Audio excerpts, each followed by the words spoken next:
Good morning, everyone. This is Chair of Chairs Bishop Adams. I trust all of you are well. Ralph, if you are here, and Acting Secretary, Mr. Moale, can you all just tell me when we are ready to start in terms of collating, please? Thank you so much.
Good morning, Chair of Chairs. Good morning, honorable members, honorable Premier.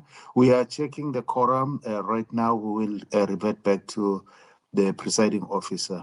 We're checking the quorum. Thank you. Thank you so much. Thank you so much, Mr. Moale, Acting Secretary. Good morning, Premier.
Ayanda Ali is now joining.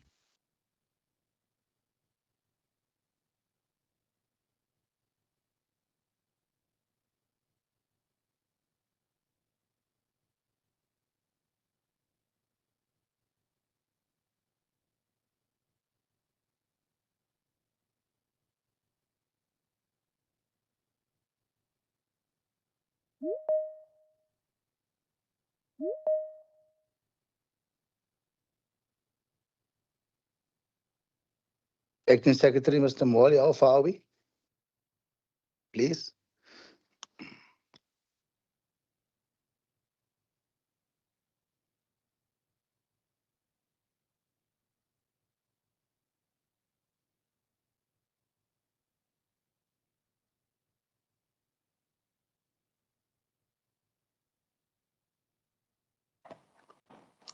Presiding officer and honorable members, I'm waiting for the procedural team. They are busy checking on the numbers as to whether we do form the quorum.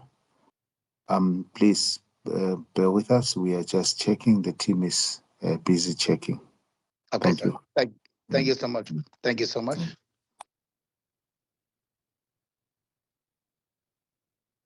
Morning, Chair of Chairs. Morning, colleagues. Chair of Chairs, you see why we've been having issues with these virtual meetings. If last week's meeting is anything to go by, we will also be having a long day of disruptions and people not joining, or people being on and being called and not coming in when they're supposed to be coming in. I don't know why we cannot continue with having our physical meetings. People who are sitting in the programming must then come up and tell us what is the logic behind having fully virtual meetings, but this is just not on. I just want to register that. Thank you very much, Chair of Chairs. Thank you so much. Which rule? Thank you so much, Honorable Msimanga. I will make a note. I think that this matter can be taken through the programming committee. Are correct. Thank you so much.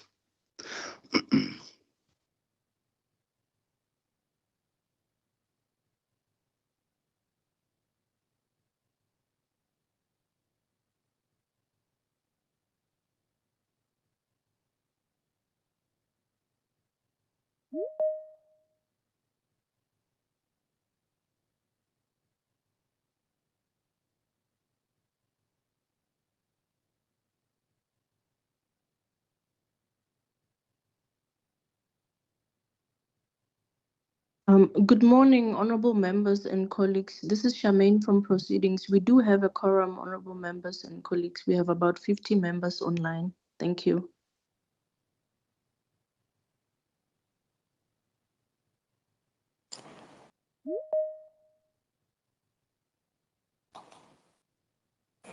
Good morning, presiding officer. There's a confirmation that we do form a quorum. Thank you so much. Thank you so much, Acting Secretary, Mr. Mwale. Thank you, Charmaine. I heard you. I was just slow in activating my mic. Let me greet everyone this morning. So we all just at this moment take a moment of silence and meditation and prayer. Please, thank you so much.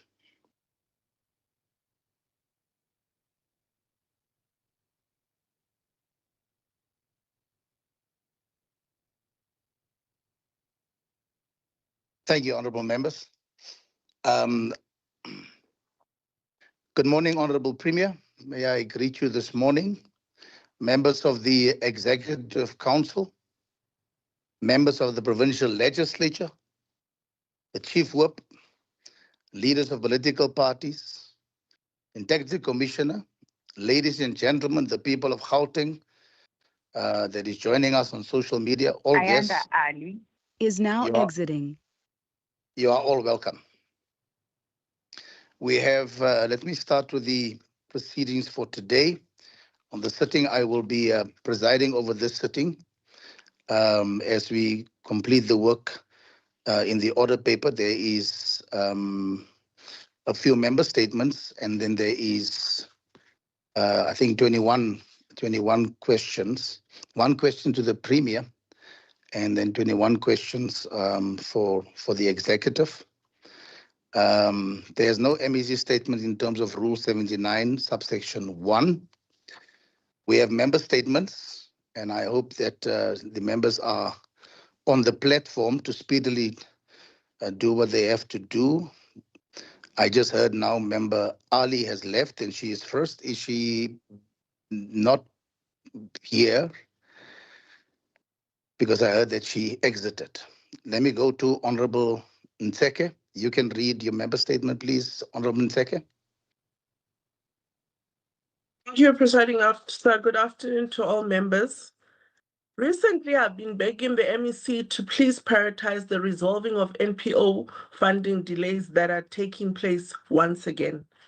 Government needs NPOs to look after the vulnerable, yet these overdue payments show poor partnership from government side.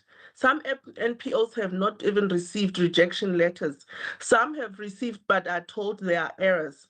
Some have applied for multiple programs but have not been given the full picture of whether all programs will be funded. Some NPOs have not even received service level agreements. Without these agreements, NPOs cannot hire employees because they are not assured that they will be paid by the department. Whilst payment delays take place, NPOs cannot pay workers, rates and taxes. Every year, same story of procrastination and poor planning from the department. Friday was International Family Day. Instead of building families, a sick game is being played by the ANC-led social development. SLAs not signed on time, late payments, reduced funding, which reduces beneficiaries. Yet, your social workers keep placing beneficiaries into the same NPOs where you have reduced the funding for the number of beneficiaries. Why are NPOs being made to look so cruel? Who should kick out the extra people in those NPOs? When funding is cut from 90 beneficiaries to 70, 20 people who are vulnerable must be thrown out of the facility or quality of services compromised to keep them in the facility. This is yearly ANC heartlessness. I'm standing here saying to you, MEC Ralihuko, you must tell vulnerable residents why they must be kicked out of facilities in this cold weather. I thank you. Thank you so much, Honorable Ntseke. Honorable Schneemann. Very much, Chair of Chairs, and good morning. The ANC welcomes the completion and opening of the Vereniging Intermodal Facility in Sedibeng this past Thursday.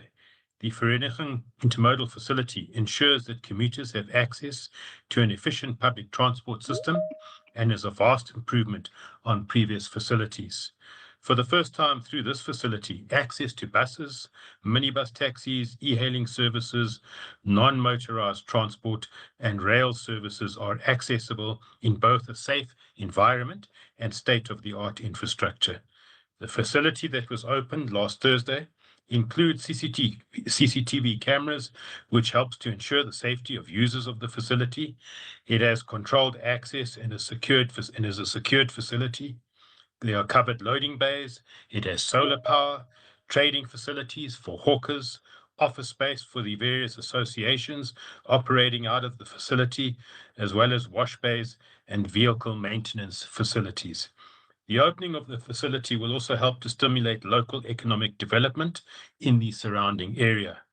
The ANC equally welcomes the commitment by the ANC-led Gauteng provincial government and the Provincial Department of Roads and Transport to continuously improving transport infrastructure in Gauteng. I thank you.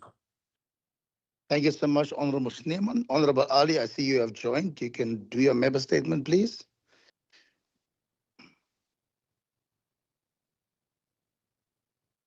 Please unmute. Yeah. Thank you so much, Chair of Chairs. Good morning. Build One South Africa welcomes the decision by Gauteng MEC for Economic Development, Voiswara Mokgopa, to dismiss Gauteng Gambling Board CEO Karabo Mbele and suspend CFO Oscar Maripane. This decision vindicates the action taken by Build One South Africa last Friday when we laid criminal charges against Ms. Mbele. We're pleased to announce that the Directorate for Priority Crime Investigation is now probing the fraud, corruption, abuse of office, and conflict of interest at the Gambling Board. We wish to commend the whistleblowers who came forward with crucial information and documentation that helped expose the wrongdoing and made BOSA's action necessary. Their courage to speak out in the public interest must be commended and protected. Chair of Chairs, this is why some of us joined politics, to serve our generation by the will of God, as Bishop Musa Sono would say.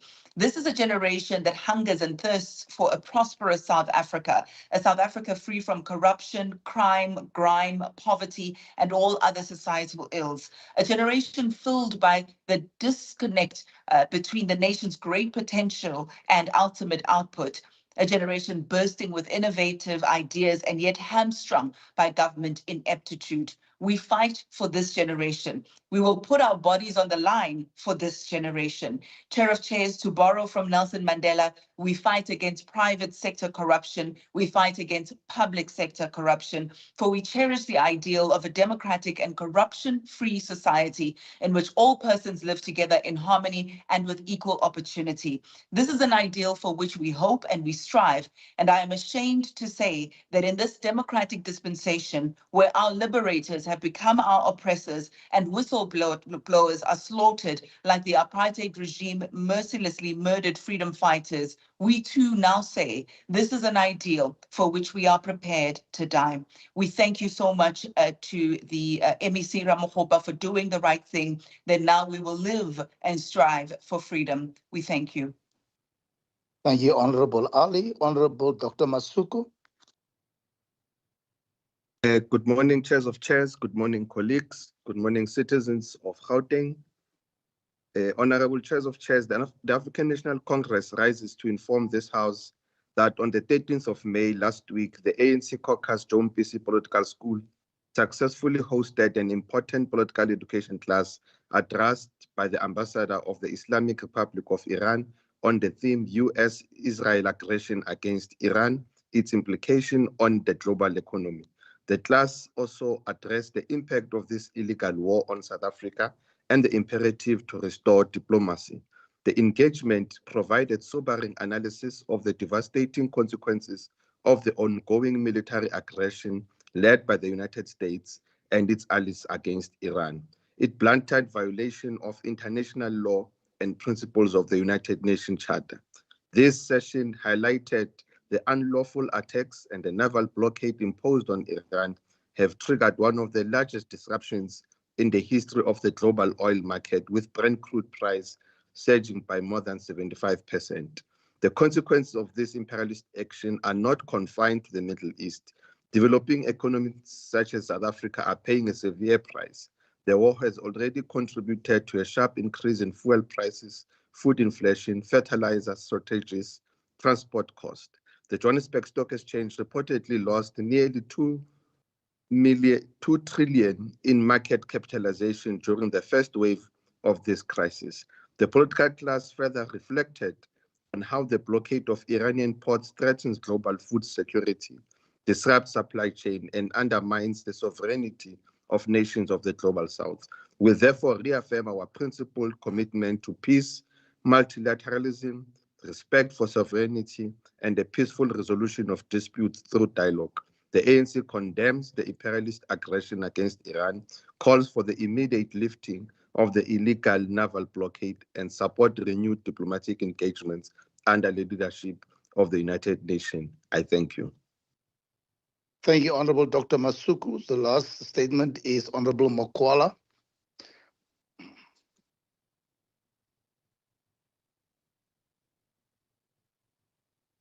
Greetings, Chair of Chair, and good morning to this August House, and more importantly, to the deprived and subjugated people of the Elandsfontein in the medieval local municipality.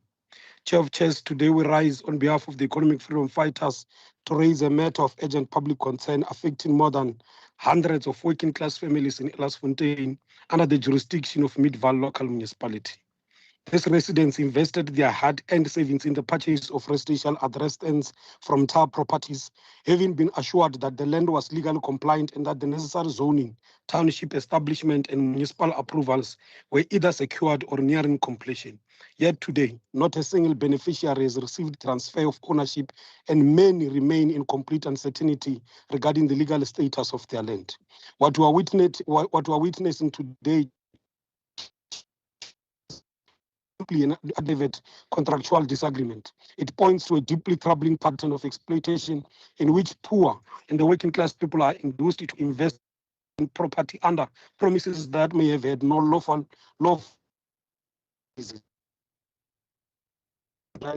denied alternative opportunities for housing and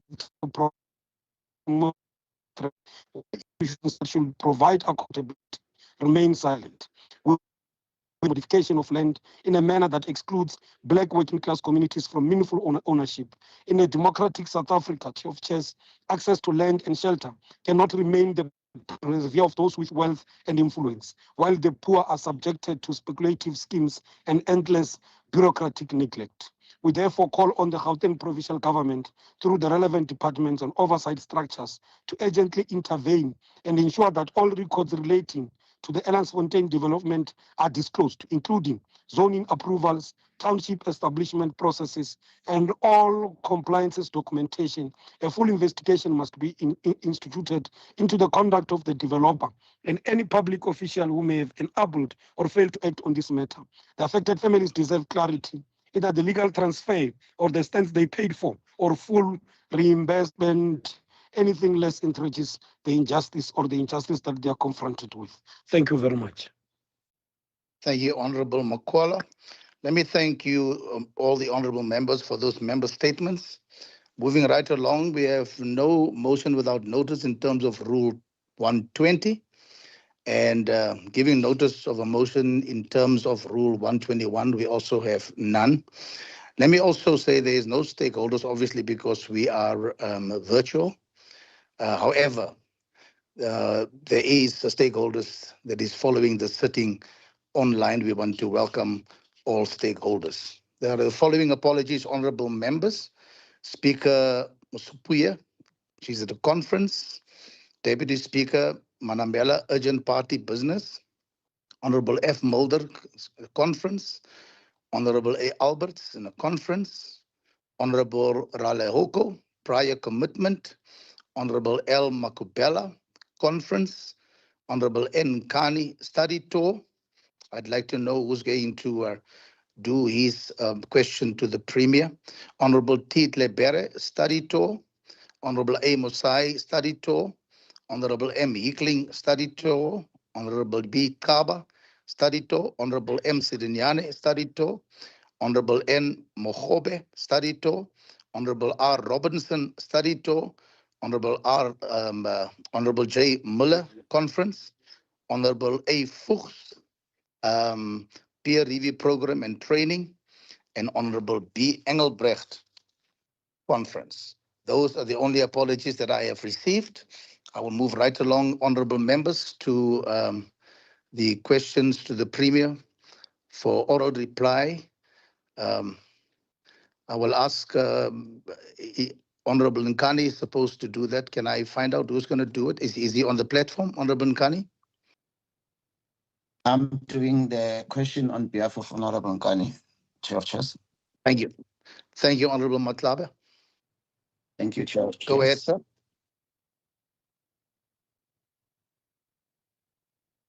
Thank you, Honorable Chair of Chairs. Greetings to the Premier and honorable members.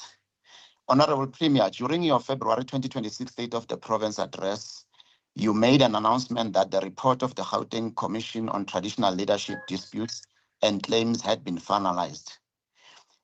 The objective of the Commission was to investigate, resolve, and make recommendations regarding contested traditional leadership positions, boundary disputes, legitimacy and recognition for kingships, senior leadership and headmanship, and restoration of the integrity of the traditional institution.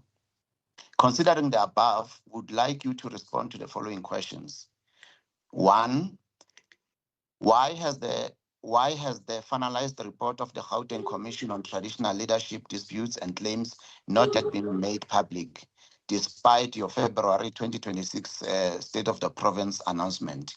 2, have all affected stakeholders, including traditional communities, royal families, and claimants, been made aware regarding the reasons for the delay in releasing the report? 3, on what date will the report be finally published? I thank you, Chair of Chairs. Thank you so much, Honorable Tlabe. Honorable Premier, good morning to you, sir. May you answer, please? Thank you so much. Good morning, Chair of Chairs. Truly appreciate the opportunity. I want to thank, on behalf of member team, Kani, the question. The Gauteng Commission on Traditional Leadership Disputes and Claims investigated and made recommendations on applications for the recognition as traditional communities, senior traditional leaders, head men, head women. And in terms of the Traditional and Khoisan Leadership Act, the recognition of kingship and queenship positions is considered by the President. The Gauteng Commission did not consider or make recommendation on king or queenship in our province. And in terms of the Traditional and Khoisan Leadership Act, the Commission's report will be made public. However, the Premier's decision will be communicated to each community and traditional leaders who has applied to be recognized. Our view remains that this announcement cannot just be made public without communicating or interacting with the affected constituencies, as this may lead to them being dissatisfied or feeling that they're disrespected. Traditional leadership is a sensitive matter. It needs to be accorded the relevant respect, and most importantly, the level of recognition and the level of communication. To communicate through a public notice alone may bring either the department or the provincial government in disrepute with traditional leaders. Not even a decision that the commissioners... Sorry, Honorable Premier. Will be... Sorry, Honorable Premier. My apology. Please, Honorable members, can you mute your mics? I think it's Atabe. Please, can you mute your mics, please? Thank you. Continue, Honorable Premier. Chair, it's not me, Chair. Okay. It wasn't me, Chair. All right. It wasn't me. All right. So we've taken a decision that the commissioners must individually visit all the affected communities to share the report and the findings, and immediately after that, we will then be in a position to release this report. This process has begun, and we're quite convinced that after it has been finalized, we'll be in a position to attend to all affected issues. But thus far, in terms of answering question 2, 2 circulars were issued to all applicants, informing them of the status of the Commission's report, which outlines the process followed by the Commission and the process for making decisions on the recommendations. The circulars were issued in September 2024, and another one was issued in October 2025. In the October 2025 circular, the Premier set aside time to meet with the applicants through an in-viso. However, due to other developments, in particular budgetary constraints, this engagement is still pending, and we're quite convinced that this engagement will then continue in the near future. In terms of the last question on what date will the reports be finally published, as I indicated, immediately after we've resolved the visits to individual communities, the Premier is considering at this present moment an option of publishing the report within the month of June 2026. This will await the outcomes and the feelings or the views of those affected as registered through the people that we have sent to communicate with these communities or with the traditional leaders of these communities. I must emphasize that we received lots of requests for people to be recognized as traditional leaders, and we are of the view that they can't just be dismissed without being engaged or going through the traditional way of communicating an outcome. Thank you so much, George. Thank you so much, Honorable Premier. Honorable Matlabe. You can ask your supplementary question or a short remark, please, to the Premier.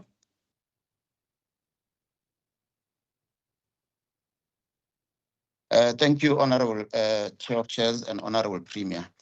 I would like to make a quick remark to say we welcome the detailed response by the Premier, and I must say that you really took your time to cover those questions in detail. We shall monitor the developments as alluded to your response. And maybe as a parting shot, what is your take about the mushrooming of traditional leaders that come from foreign countries that are busy pronouncing themselves within the country and in particular in Gauteng? Thank you. It's another question, Honorable Premier, but over to you. Indeed, it's another question, but we are not scared to register our displeasure to this arrangement, and the team in COGTA is working around these issues. But it must be clear, there's no king that will be recognized in our country that does not serve citizens of our country. And any other person that is coming outside the country, they must follow the law of our country if they want to be recognized in that regard. And therefore, we condemn those that announce themselves as either kings or queens or traditional leaders of certain nations in our own country. But there's an aspect that we're working with national government to assist us to hear as quickly as possible. Thank you so much. Truly appreciate the question. Thank you, Honorable Premier. Honorable members, please indulge my discretion because of the unstable network.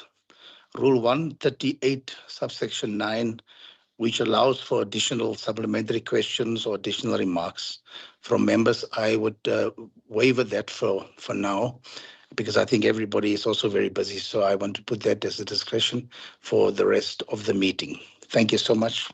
Thank you, Honorable Premier.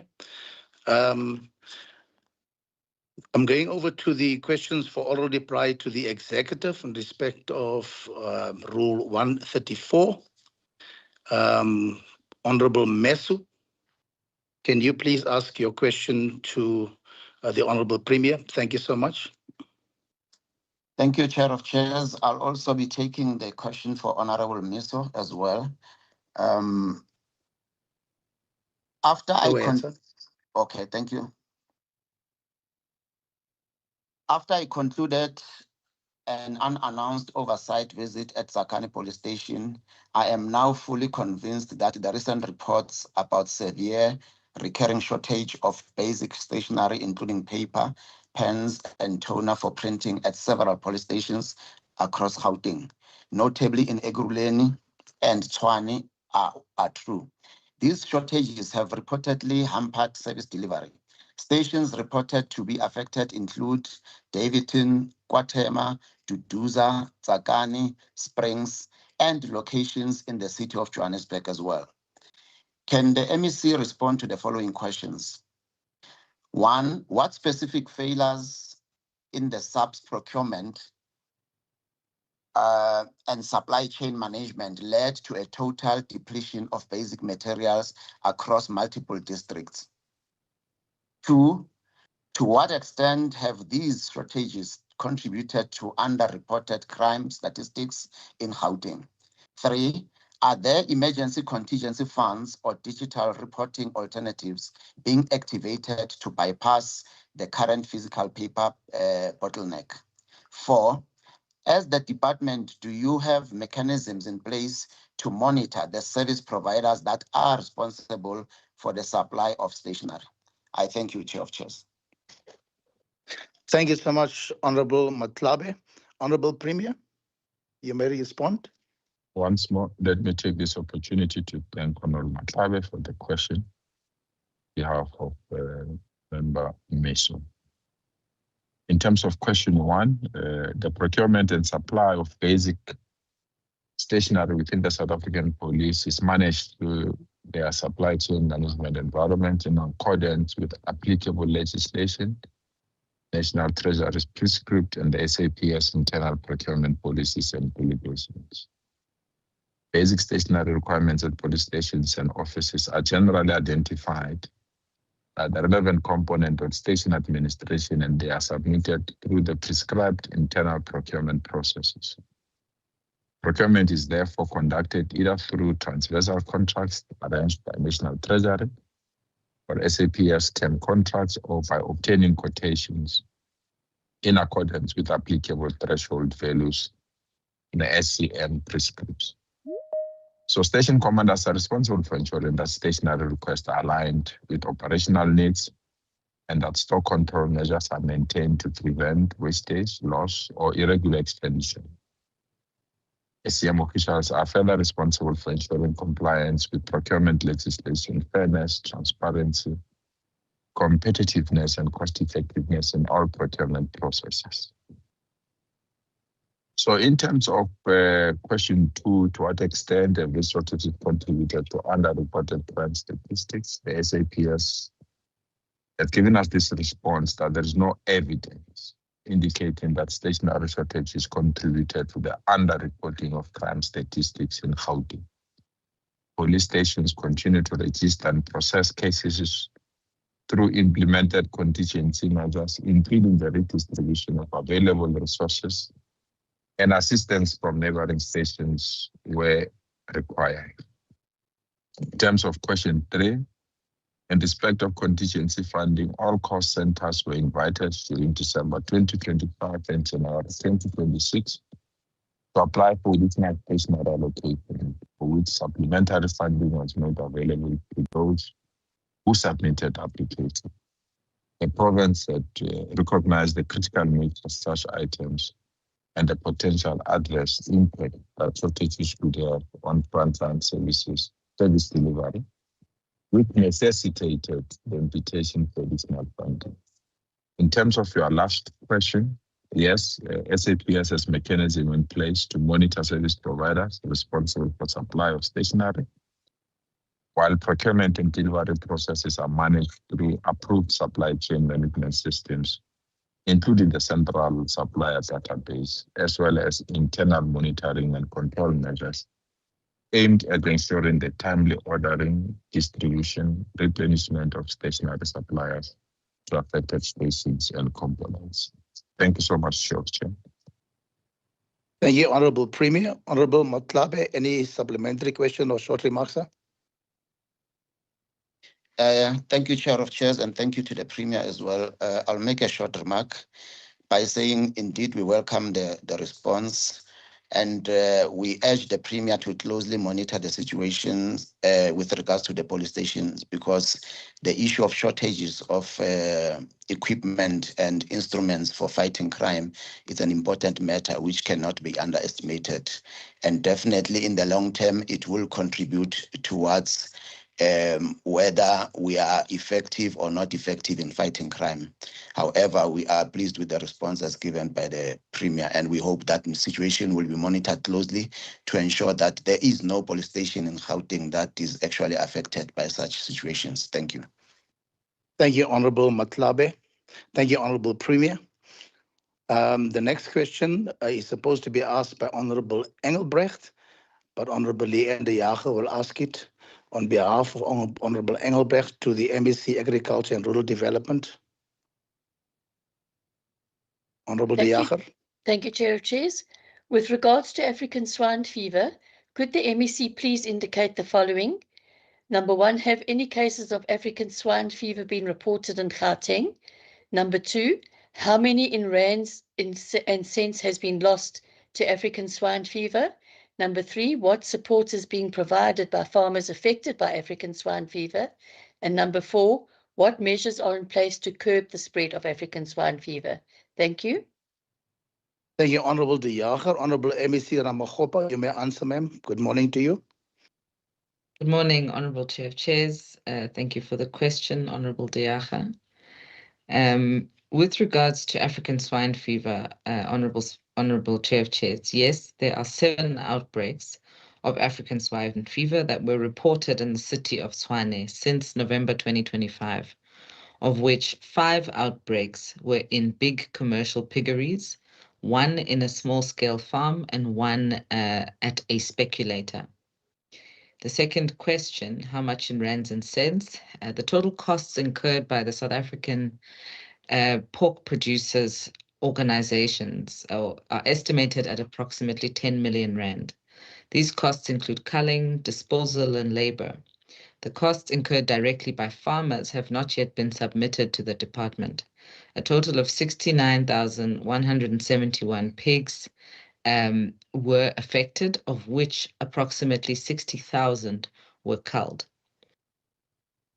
On the last question, GDAD provides an advisory and supervisory function to farmers and ensures that all control measures are applied, and also assists in bridging the gap with the National Department of Agriculture where deviations from regulations are requested.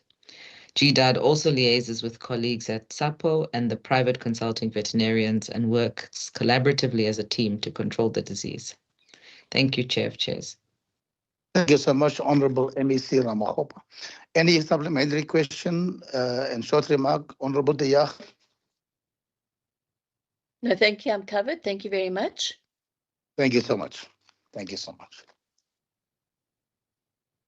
Going to the next question to Honorable Mamabolo.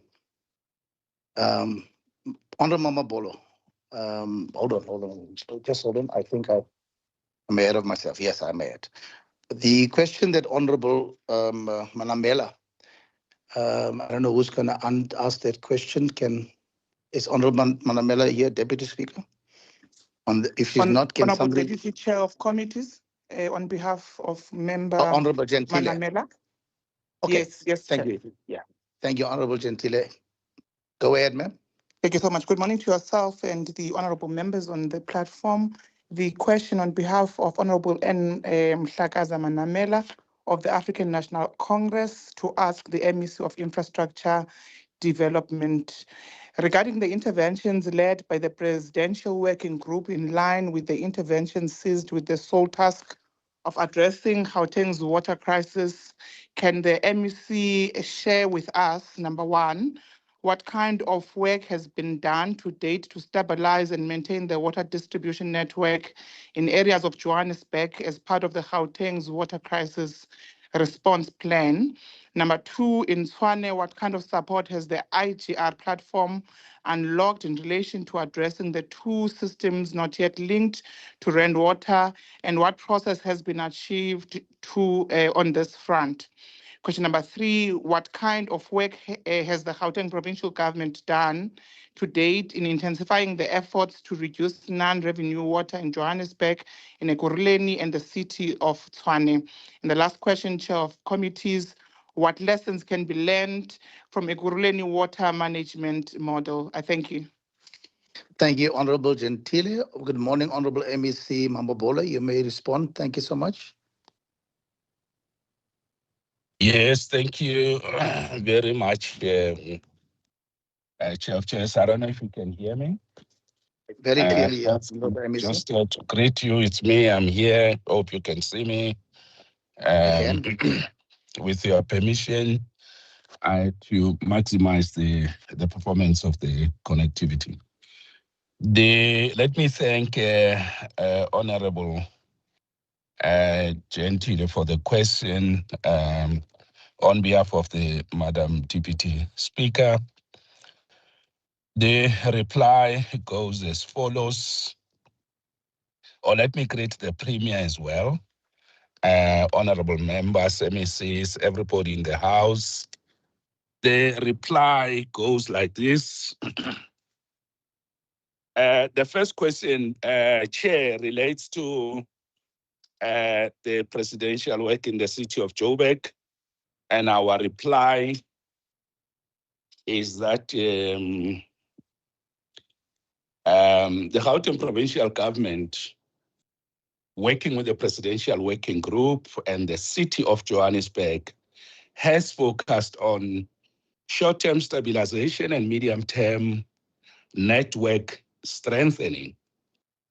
Interventions include, but not limited to, emergency leak repairs and accelerated pipe replacement in high-loss zones, Amongst others include areas such as Soweto, Lenasia, Rode, Port, Alexander. Number 2, intervention, pressure management optimization with PVRs that have been rehabilitated and adjusted downward.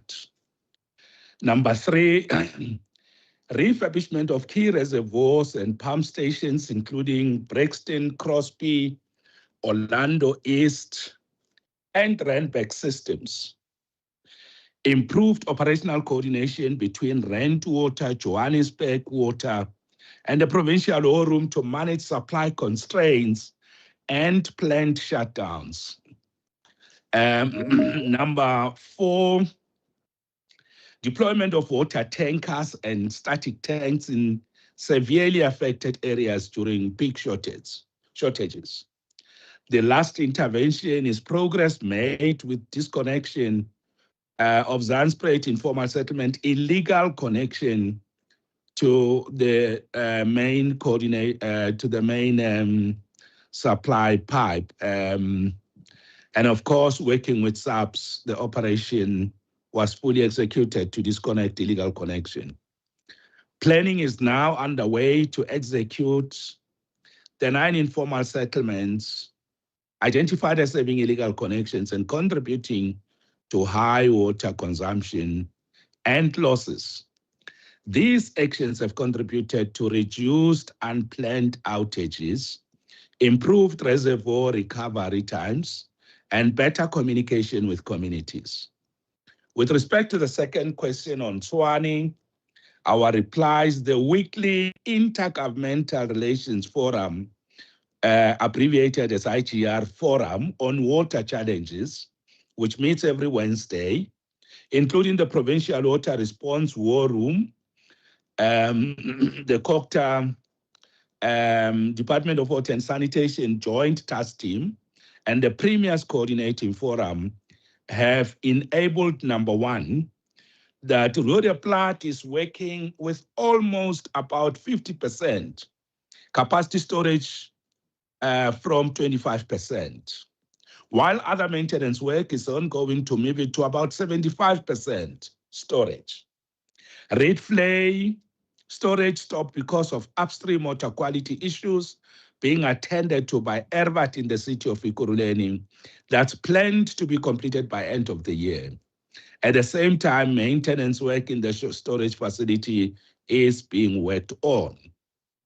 Number 2, the IG Forum of the City of Tshwane, Department of Water and Sanitation, City of Tshwane partnership with Rand Water is ongoing to help fast-track the interventions.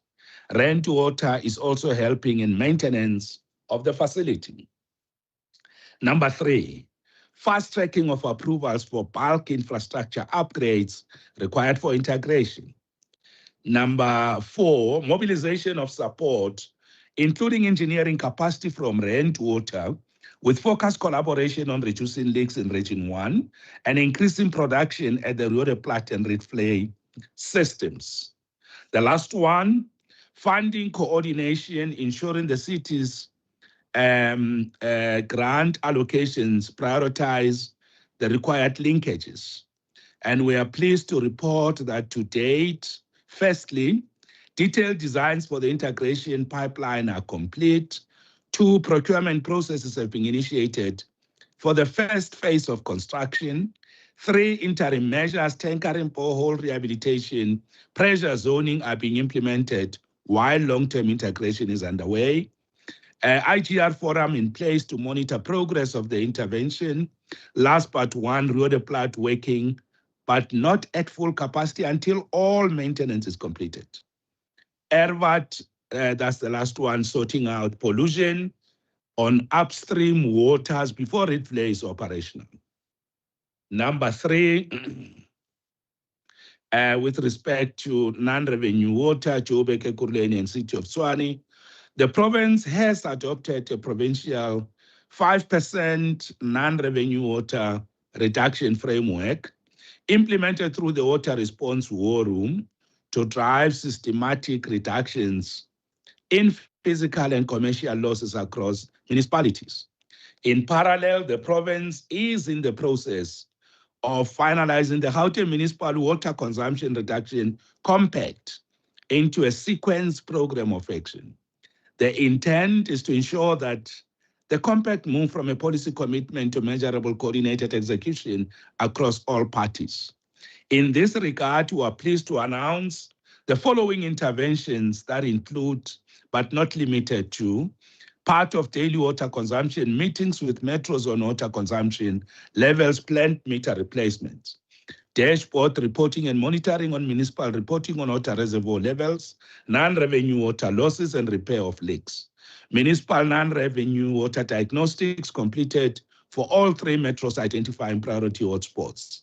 Pipeline replacement, smart meter pilots, active leak detection programs, municipal support for revenue enhancement, pressure management projects in Ekurhuleni and Tshwane in particular. Early results show that the city of Joburg, the restabilization of losses in several district metering areas, city of Ekurhuleni, reduction of fiscal losses in targeted zones, I must report, city of Ekurhuleni remain our champion, and their model of non-revenue water management and reduction is the best, and will be that model to replicate it across the province. It is best practice, and we think that method, it's also self-financing. It's a very important one. Let me continue. That the city of Tshwane improved metering accuracy and reduced night flow losses. Chair, the last part of the question about what lessons can be learned. The lessons are as follows, and let me emphasize the city of Ekurhuleni's model demonstrates the value of the following: institutionalizing water conservation and demand management with dedicated department is key to managing water losses. Appointment of service provider on shared profits to manage water demand and losses, key to effective water use efficiency.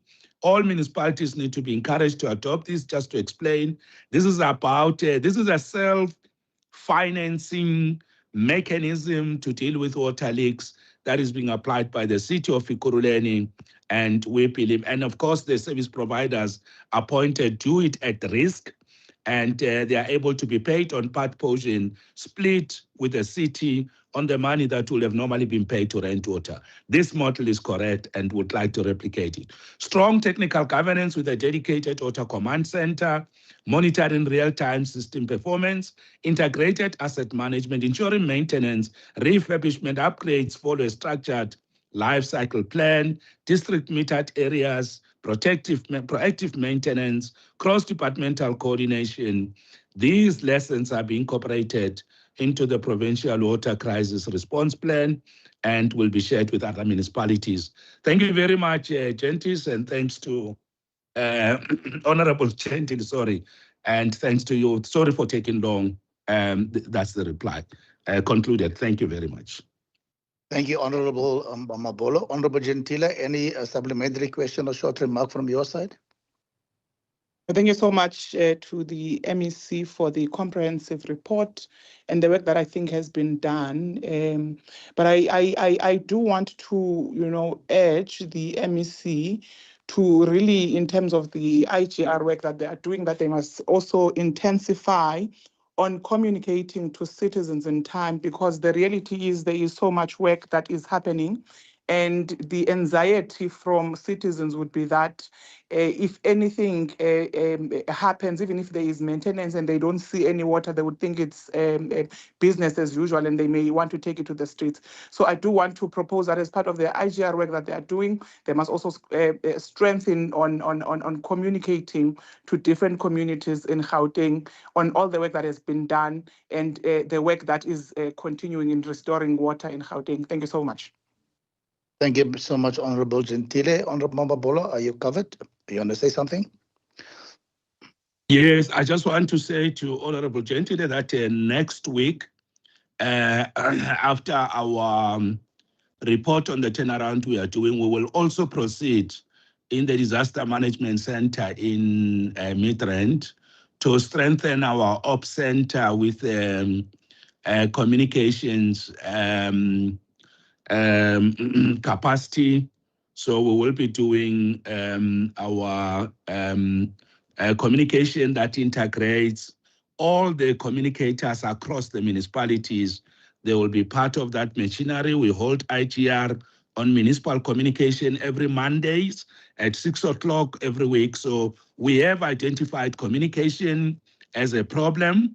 And when we set up the province-wide studio supported by the Premier's office and the Premier's team, we will be able to intensify communication across the province. So Honorable Gentile is spot on, and we agree with her, and I'd like to commit that we will improve on communication. Thank you very much. Thank you so much, Honorable MEC. Honorable Mekwe, you can ask your question to Honorable Motara because she's standing in for the MEC Social Development. Go ahead, please, Honorable Mekwe. Good morning to you, Honorable Bishop, as the acting speaker. Premier, good morning, honorable members, MECs, and all leaders of political parties. My question is as follows. Following the closure of an illicit drop-in center in Hillbrow that was providing meals and homework assistance to children, can the MEC for Social Development update the House on the following? 1. What specific laws and/or regulations have been violated in the establishment of the center? 2. The center has offered cooked meals and homework help for children. Is there an immediate risk assessment made before the closure so that no child would remain without feeding and after-school care? 3. Have any other safe spaces and drop-in centers in the Hillbrow suburb been identified to accommodate children, especially those requiring meals and educational services? 4. Is the Department of Social Development involved in a multi-agency approach to closing this drop-in center? If so, what position did it take on closure versus remediation? And 5, volunteer programs from community organizations often organize food and homework programs for disadvantaged children. What assistance does the department give in terms of outreach and registration for such organizations to ensure compliance before any form of enforcement is undertaken? Thank you. Thank you, Honorable Mekwe. I wish you a speedy recovery, I can hear. Good morning, Honorable Motara. You may respond to the question, ma'am. Thank you. Thank you very much, and thank you to Honorable Mekwe for the question. The responses provided by the department is as follows. On the first part, is that the center referred to as reported as being an orphanage, which is defined as a child and youth care center in terms of the Children's Act 38 of 2005. In this regard, and in terms of Chapter 13 of the Act, the facility has violated the following provisions. Section 194, which is non-compliance with the minimum norms and standards applicable to child and youth care centers. Section 197, which is operating illegally as an unregistered child and youth care center. And Section 200, which is non-compliance with structural safety, health, and other municipal requirements applicable to the municipality in which the child and youth care center is situated. The response to the second part of the question is that there's no risk to the children. As per the social worker's assessment of each child, the children reside in the non-compliant building with their families. The third response is that this is not applicable as the children reside in the building with their parents and were not found to be in need of care and protection.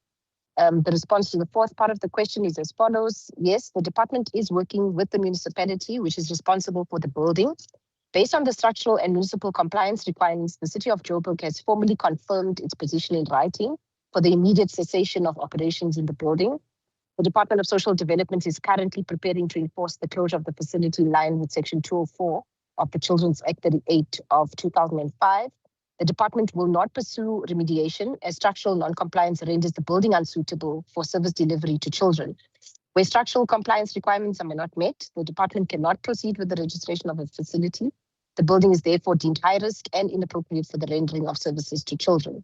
And the response to the last part of the question is that the department notes that all childcare and protection services are governed by the provisions of the Children's Act 38 of 2005. Organizations rendering such services are encouraged to approach the Department of Social Development for guidance on aligning their programs with the Act and to register their programs accordingly. Alternatively, volunteer programs may be linked to a designated child protection organization through which services may be rendered lawfully. The department does not enforce closure as a first resort and generally engages organizations from a developmental perspective. However, based on the risk profile of an organization or facility, the department may enforce closure immediately where necessary. Thank you very much. Thank you, Honorable MC. Honorable Mekwe, a supplementary question, a short remark, ma'am. No, thank you very much, Bishop, and thank you, MEC, for responding to my question. I know that many a times some of the parents, including some of the community leaders, they do start these NGOs and programs in the quest that they are actually assisting children, only to find that they're not complying with the laws. So I'm happy that the department is actually enforcing laws of the country so that these children and their families are protected. Thank you so much. Thank you, Honorable Mekwe. Thank you, Honorable MEC Mutara. Honorable Ntheke, you may ask your question to Honorable Mutara, who's standing in for Social Development MEC Roloko. Thank you so much.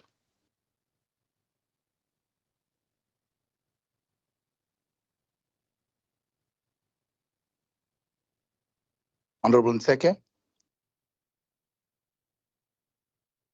Speaking with my mic muted, I apologize. Go With ahead. regards to Gauteng Food Bank system, has the MEC read the report about the parallel food bank process that took place towards the end of 2023? If yes, what wrongdoing were the 5 regional food banks accused of doing? 3, what was the full cost of running a parallel distribution logistics, transportation and warehousing until the beneficiary is verified, vetted as qualifying for the food parcel? What measures will be put in place to ensure that politicians, especially councillors, are prevented from hijacking the system or using the food parcels for election campaigning? And is the MEC prepared to put a policy together that criminalizes the usage of GDSD food parcels for election campaigning? Thank you. Thank you so much, Honorable Ntheke. Honorable Mutara, you may respond. Thank you so much. Thank you very much, and thank you to Member Nzefe for the question. The responses provided by the department are as follows. The response to the first part of the question is that no. The MEC, as of responding to this question, had not read the report and request that you kindly share the report referred to regarding the alleged parallel food bank process. The second part is therefore not applicable, and upon receipt of the stated report, the department would be best placed to provide informed responses. The response to the third part of the question is the same and can only be determined upon receipt of the report. The response to the fourth part of the question is that, notwithstanding the fact that we've not read the report, is that the department has a standard operating procedure, which is currently under review, which outlines the referral process up to the point of distribution to mitigate any potential unintended or improper distribution of food parcels. The response to the last part of the question is that, as indicated, the standard operating procedure is currently under review and would possibly include aspects of criminalization. Thank you very much. Thank you, MEC. Honorable Ntheke. Supplementary question, a short remark, ma'am. Yes, no, thank you very much, Presiding Officer. If I can please ask the MEC that the report is in the department. She needs to ask her own staff to be able to read it. And there is a guest report on this particular matter. So I would say, because she's still new, she should familiarize herself with the history of this department.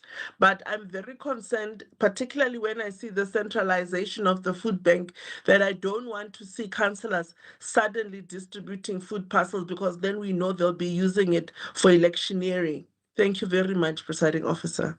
Thank you so much, Honorable Ntheke. I'm sure Honorable Mutara will convey that message to Honorable Roloko. Honorable Gentile, you may ask your question to MEC Mutara, please. Go ahead. Thanks once more, Chair of Committees, and good morning once more to honorable members. And I rise to ask the MEC of Human Settlements these following three questions, that in noting that the department's achievement of exceeding its target through the delivery of 7,200 breaking new ground housing units against a target set of 5,914. The following questions, I would want the MEC to then answer. What specific operational and planning interventions enabled this overperformance, and how is the department ensuring that these improvements are institutionalized for sustained delivery in the future financial years? Question number two, despite this positive performance, what are the primary causes of delays in other housing projects in the province, particularly in high demand urban corridors, and how are these being addressed? And the last question, Honorable Chair of Chairs, what measures are being implemented to ensure that the future housing delivery is fully aligned with transport nodes and economic opportunities to advance integrated human settlements? Honorable Chair of Chairs, I thank you. Thank you, Honorable Gentile. Honorable Montara, you may respond. Thank you very much, Honorable Gentile, for the question. The responses are as follows. On the first part of the question, is that the department focused on ensuring that all pre-construction readiness was completed before the start of the year. Furthermore, tightened contractor management by project managers resulted in the enhanced delivery. The target number of houses completed for the 25-26 financial year was set at 7,503, while the actual achievement was 7,976. The response to the second part of the question is that delays in housing delivery stem from various areas, ranging from community delays due to participation demands, mainly in the form of business forum. Contractor performance is sometimes hampered by the poor cash positions of emerging contractors or those that they subcontract. The main contractors subcontracts, they are often not able to carry the project in between invoices. Community issues are addressed through project steering committee meetings and ongoing social facilitation. And the response to the last part of the question is that housing delivery is implemented in accordance with the municipal spatial development frameworks, which covers the various land uses and interconnectivity. The department also implements the Human Settlement Spatial Master Plan, which guides development in line with optimal development zones aligned to various housing development prerequisites. Thank you. Thank you, Honorable MEC. Honorable Gentile, supplementary question, a short remark. Not just a remark to appreciate the response that is comprehensive from the MEC, but also to further commend the work that the MEC is doing in the department, because when you see these over performances, it means that they're working around the time to ensure that there is delivery of housing to our people. And of course, noting that there are serious challenges of the bedlock in terms of people who want, or other citizens who want houses in the province. Just to commend her for the great work that she is doing in the department. Thank you so much. Thank you so much, Honorable Gentile. Thank you, MEC. I don't know if Honorable Dos Santos is here, but I've been asked if he is not present. Honorable Leanne de Jager will ask the question to Honorable MEC Maile. Good morning, MEC. Morning, how are you? Very well, thank you, MEC. Honorable Dos Santos or Honorable Leanne de Jager, you may ask to the MEC, please. Thank you, Chair of Chairs. Regarding the construction and infrastructure development project at Dulcie September Primary School, could the MEC please indicate when was the project start date, including the date the current infrastructure or construction at Dulcie September Primary School officially commenced? Number two, what is the total approved budget for the project, including the amount that has been spent to date? Number three, what is the scope of the project, including the number of classrooms, sanitation facilities, or other infrastructure components planned for the school? Number four, is the department on time to meet its deadline, including the anticipated time of completion? And last question, please include reasons for delays of completion, if any. Thank you very much. Thank you so much, Honorable de Jager. Honorable MEC, you may reply. Thank you very much. The answer to the first question is that the project is being implemented on a turnkey basis. As such, the appointed contractor was responsible for undertaking the initial planning design processes, meaning when it's turnkey, means that the contractor is responsible for planning and making sure that all the processes of approvals must be followed, which were concluded in January 2025. Following this, the required submissions were made for approval. Construction has not yet commenced, as the contractor is awaiting approval of the submitted plans by the relevant municipal authority, which is the city of Joburg. Number two, the total approved budget for the project is 83,820,487. And the expenditure to date amounts to just over 5 million rands.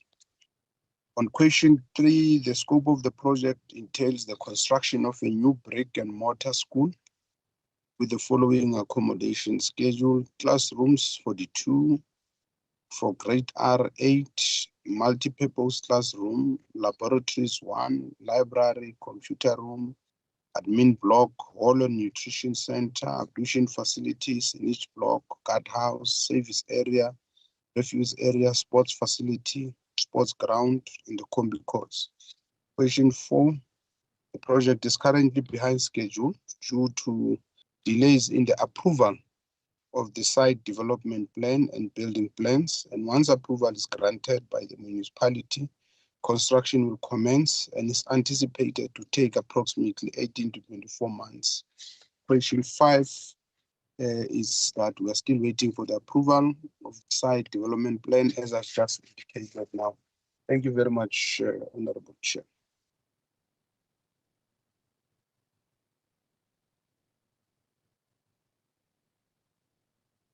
Thank you so much, MEC. Honorable De Jager, a short remark or a supplementary question to the MEC? No, thank you, Chair of Chairs, and thank you to MEC Mayile. Thank you so much. Thank you so much. Moving right along, Honorable De Jager, would you continue to ask MEC for education on behalf of Honorable Dos Santos? Thank you so much. Yes, thank you, Chair of Chairs. Regarding the 18 new schools announced by the Premier during the 2023 State of the Province Address and subsequent State of the Province Address, could the MEC please indicate, number 1, what is the status of the 18 schools announced by the Premier Panyaza Lesufi's first announced at the 2023 State of the Province Address? Number 2, what are the names and locations of the 18 schools, including the current phase of development for each school? Number 3, how many schools are in the tender, planning or design phase? And number 4, what are the anticipated commencement and completion dates for each of the 18 schools? Thank you. Thank you, Honorable De Jager. Over to you, Honorable MEC. Thank you very much. The answer, thanks for the question from the Honorable Member. The answers are as follows. The 18 schools announced by the Premier, 10 projects are currently under construction and are anticipated to be completed between the 2025, 2026, and 2027, 2028 financial year.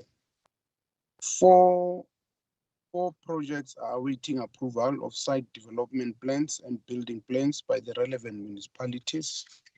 4 projects contracts are not being approved.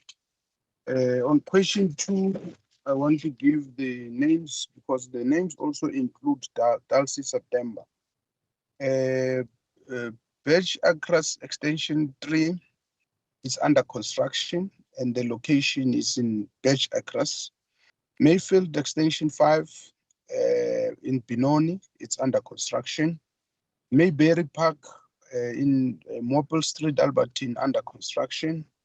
Doorn Port in Pretoria, under construction. Soshanguve Secondary in Soshanguve is under construction. Mpumelelo Secondary in Retabiseng, under construction. Olivenhout Bosch in Centurion, under construction. Soshanguve South Extension 7 Secondary in Leafeld Kapper Street, under construction. Lufereng Secondary in Lufereng, it's under construction. Blue Eagles It's awaiting municipal approval. Tshepo ya rona awaiting municipal approval. Dalsi September, as I've said in the previous answer, awaiting municipal approval. The Reach Secondary awaiting municipal approval before construction can commence. Everton West tender to be re-advertised. Randfontein Secondary tender to be re-advertised. Dukom's Res Primary tender to be re-advertised. Savannah Primary tender to be re-advertised. Answer to next question. We are saying that's question 3. Please refer to the above question because it's about the designs and tender planning and how many of those. On question 4, what are the anticipated commencement and completion dates? Answer is that the table below says batch acres will be March, or it started in March 2024. They will finish September 2026. Mayfield, they will finish December 26. Mayberry Park, August 2026. Wuron Port Primary, June 2026. Soshanguve Secondary, June 2026. Mpumelelo, August 2027. No. Mpumelelo, yeah, 2027. Olive and Old Bosch, 2027. July. Soshanguve, March. It started in March, that's 2024, they will finish 2026 June. Eden Ridge started March, they will finish 2027 June. Lufering, they will finish August 2026. Blue Eagles, December 2027. Tshepo ya rona, December 2027. Dalsi September, December 2027. The Reach Secondary, 2027. Thank you very much. Thank you, Honorable MEC. Honorable De Jager, supplementary question or a short remark, please. Thank you, Chair of Chairs. Just a remark. Thank you for the comprehensive response, MEC. I just wanted to ask if the response will be provided in writing because it contains a lot of information, please. Yes, certainly. The response will be given to the team in the legislature so that you can get all those details. Thank you very much. Thank you, Honorable De Jager. Thank you, Honorable MEC. Honorable De Jager, your other question has been withdrawn to Education MEC, ED020. We continue. Honorable K. Chabalala, you may ask your question to MEC Kokta. Honorable Mamabolo, please go ahead. Honorable Chabalala. Chair of Chairs, please note that this question was withdrawn as the information was provided on Kokta 013. Thank you. Okay. Thank you so much, Honorable Chabalala. Honorable De Jager. Thank you, Chair. Cadwin is also withdrawn. Yes, Also this is withdrawn. Also withdrawn. Thank Okay. you. Yes. Oh, I see it now at the end of the question, the footnote. Thank you so much, honorable members. The question that Honorable Musai is going to ask, was supposed to ask to Honorable Mamabolo, will be asked by Honorable Schneeman. Can you go ahead, please, Honorable Schneeman? Thank you so much. Once again, good morning, Chair of Chairs, and thank you very much. As indicated, I've been requested to ask the question on behalf of Member Musai, which is as follows. The Gauteng Premier, Honorable Panyaza Lesufi, has recognized the significant role that traditional leadership plays in nation building. It is that time of the year where traditional communities in Gauteng will be embarking on the practice of cultural rights scheduled between the period of May 2026 to July 2026.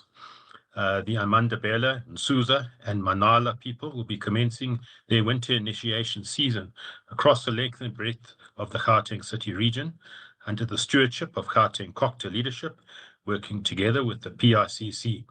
Can the MEC for Kokta indicate the following? 1. What role is Kokta playing thus far to ensure support for the upcoming cultural initiation, as mentioned above? 2. What resources have been made available to ensure full compliance with all the prescripts as agreed between the Gauteng Provincial Initiation Coordinating Committee, or the PICC, stakeholders, and the Government of Gauteng? 3. What measures are in place to ensure school principals carry out safe and dignified rite of passage to all those who will be attending the upcoming winter initiation season of 2026 to ensure that it's free from any casualties. 4, does COGTA have a forum of traditional healers that work closely with the SAPS during this period of initiation in all 5 corridors of the Gauteng City region? And do these forums get any stipend or incentive during this process? And finally, 5, what mechanism is used by COGTA to communicate approved or legitimate traditional leadership empowered to conduct initiation schools within the Gauteng City region? I thank you. Thank you so much, Honorable Sneeman. Honorable Mambobolo, you may reply, sir. Yes, thank you very much, Chair of Chairs, and let me thank Honorable Schneeman on behalf of Honorable great Dr. Msai, and congratulations to her. The reply goes as follows. In terms of the provisions of the Customary Initiation Act, number 2 of 2021, Gauteng COGTA Department is responsible for, firstly, support and capacitation of the Provincial Initiation Coordination Committee. 2, coordinates initiation school-related activities, including awareness and safety training programs in collaboration with the Provincial Initiation Coordinating Committee, the PICC. Number 3, monitor compliance with the provisions of the Customary Initiation Act. Number 4, coordinate relevant stakeholders, including municipalities, SAPS, Gauteng Department of Health, Community Safety and Social Development. 5, in collaboration with the PICC, monitor health, safety, and governance standards at initiation schools. Lastly, in partnership with the PICC, investigate complaints and reported abuses relating to initiation practices. Now, taking all this into account, the Gauteng COGTA has since January 2026 prepared for the upcoming initiation season as follows. Announced the opening and closing dates for the applications for registration of initiation schools. Application forms were made available at all municipalities in the 5 regions of Gauteng. Screening was conducted in all Gauteng municipalities where applicants were advised of outstanding documents. Pre-season workshops were conducted across the province. All applications were prepared for consideration and decision-making by the PICC. Last but one, permits have been issued to approved initiation schools. And lastly, the initiation monitoring team, which include SAPS, Community Safety Department, Health, Social Development, is prepared to conduct monitoring visits to registered and unregistered schools during the upcoming initiation season. The second question, the reply is as follows. The Gauteng COGTA Department provides the following administrative and financial support to ensure the PICC's full compliance with the Act. Logistical support to the monitoring team during the initiation season, logistical support to members of the PICC, support to the Secretariat, and logistical support for pre- and post-initiation season workshops. Number 3, the response is that Gauteng COGTA Department and the PICC conducted awareness workshop in all municipalities in Gauteng province. The workshops cover, amongst others, the legislative responsibilities of school principals during the initiation season and their roles and responsibilities regarding the safety and well-being of initiates to prevent casualties in initiation schools for the duration of the initiation season. Number 4, whether COGTA is a forum with traditional healers. The answer is, although we don't have an established forum, however, there are traditional healers who work in initiation schools who are part of initiation awareness workshops conducted by the Gauteng Cogta Department in collaboration with the PICC to ensure that they comply with the prescripts of the Act. Furthermore, traditional health practitioners' concerns are addressed through the PICC member representing the Interim Traditional Health Practitioner Council of South Africa, established in terms of the Traditional Health Practitioners Act. And lastly, with respect to the mechanism used by Cogta to communicate, upon conclusion of the application process, the school principals of the approved initiation schools are issued with registration letters permitting them to operate customary initiation schools. PICC, prior to the commencement of an initiation season, by notice in the Provincial Gazette and any local newspaper circulating in any area where initiation is practiced, published a list in the format as may be determined by the PICC containing details of all registered initiation schools in terms of Section 26 of the Act. Very last, the published list is also distributed to the police stations, relevant Gauteng departments, Gauteng municipalities, and 2 recognized Gauteng traditional councils for communication to the members of the communities in Gauteng province. Thank you very much, Honorable Schneemann and Chair of Chairs. That concludes the answer. Thank you.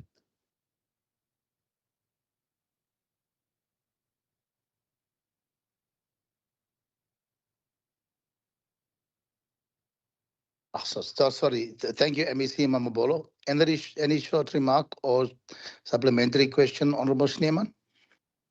Thanks very much, Chair of Chairs, and let me just briefly just express appreciation to MEC Mamabolo for the fairly detailed and comprehensive response. I don't have any follow-up. Safe to say, if the or a request is made that the response be forwarded through the legislature for the attention of the Honourable Dr. Masai. But thank you very much. Thank you so much, Honorable Schneemann and MEC Mamabolo. Honorable Mekwe, you may ask your question, ma'am, please, to Honorable Dlamini. MEC, thank you so much. Thank you so much, Honorable Bishop. Given that e-government is often positioned as a lever to reduce barriers for small businesses, how has progress in the first quarter of the year tangibly improved the ability of SMMEs to register, apply for funding, access permits, and participate in procurement processes? 1, can you quantify in actual numbers how many SMMEs have benefited from these digital interventions, particularly those in township and informal economies? And 2, indicate whether these systems are integrated with support from national institutions such as the Small Enterprise Development Agency and the Industrial Development Corporation. Thank you. Thank you, Honorable Mekwe. Honorable MEC Dlamini, good morning. You may respond, sir. Thank you, Chair of Chairs. I think there is a problem here because that answer was answered last week in a written form. And the question I have now, which is your EG0V003, it completely deals with another thing that I'm supposed to be answering today on the 19th of May, according to the letter that I received from Mr. Maluka. Okay, let me just consult. We will stand it down for now. Honorable Dlamini, Honorable Mekwe, and we'll come back to you on that question. Is that okay, honorable members? But Chair, even if it has been responded in writing, I have not received any written response as well. Okay, let me come back. I will give a ruling on this one, Honorable Mekwe, Honorable Dlamini. Can proceedings please give us clarity on my WhatsApp? Thank you so much. Let me continue. Honorable Mfikwe, good morning to you. Can you please ask your question to Honorable MEC Ramakgopa? Thank you so much. On behalf of Honorable Mfikwe, Deputy Chair of Chairs.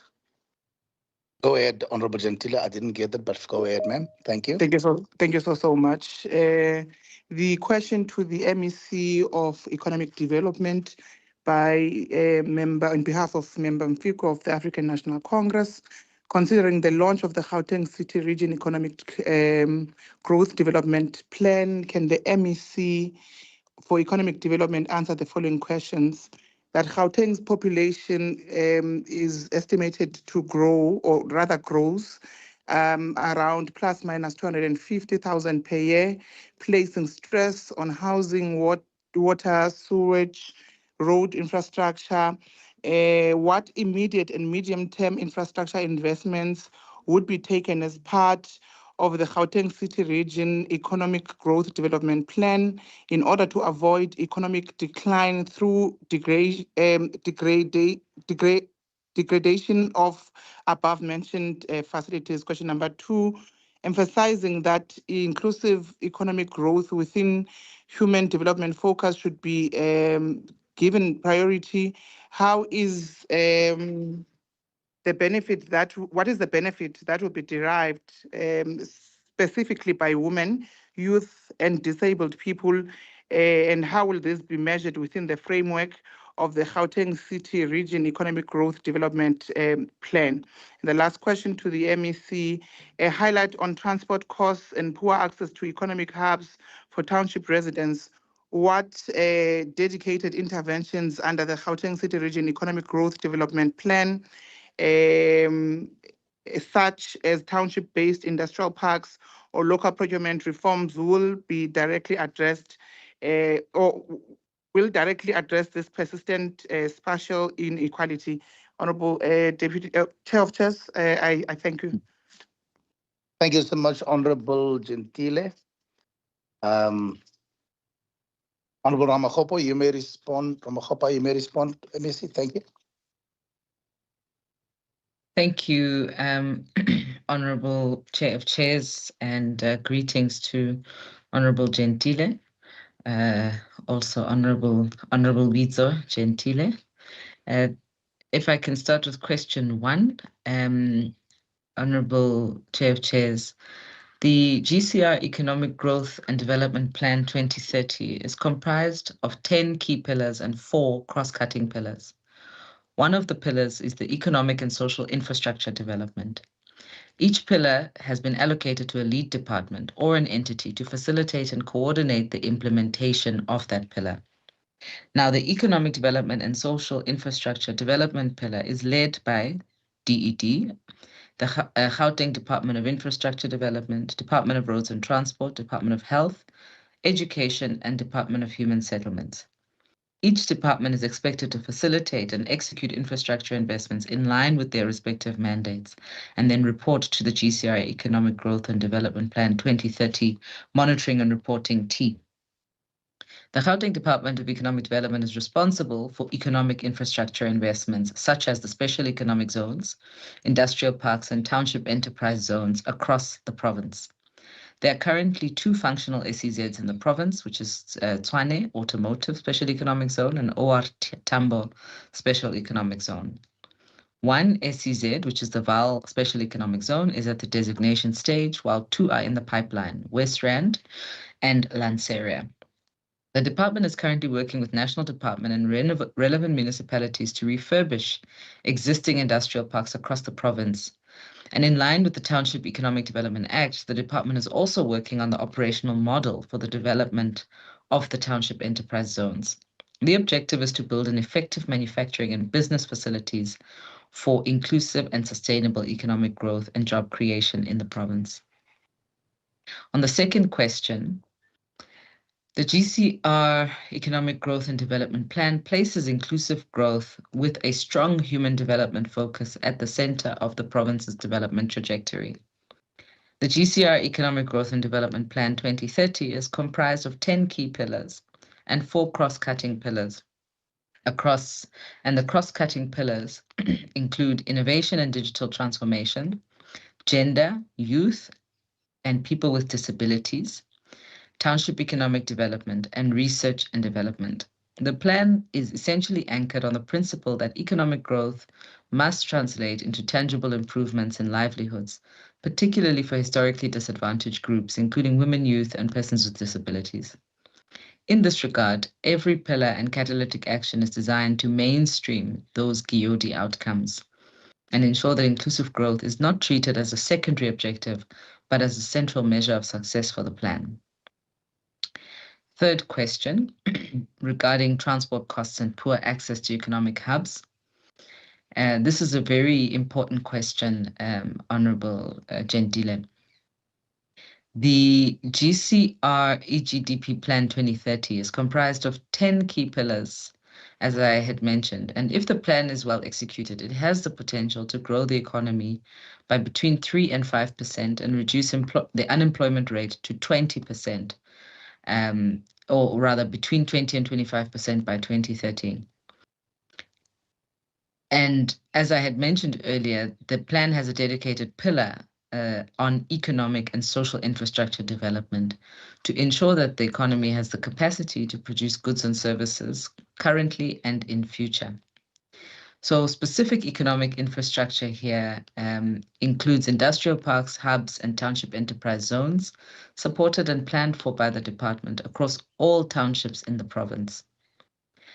And the Gauteng Department of Economic Development, through its micro, small, and medium enterprise strategy and Township Economic Development Act, is further working on the procurement framework, including township enterprise zones in collaboration with Gauteng Provincial Treasury and the GCRO. The objective is to enhance the participation of township-based SMMEs in the mainstream economy across all sectors. Thank you, Chair of Chairs. Thank you so much, Honorable MEC Ramakgopa. Honorable Gentile, supplementary question or short remark from your side? No supplementary question and a remark, but just to indicate that we appreciate the response. I think it's comprehensive. And if the response can then be made available to the legislature for Member Mpikwe's indulgence. Thank you so much. Thank you so much, Honorable Gentile, Honorable MEC. Honorable Advocate Letsoalo, you may ask a question to MEC Ramakgopa, please. Go ahead, sir. Good morning to you.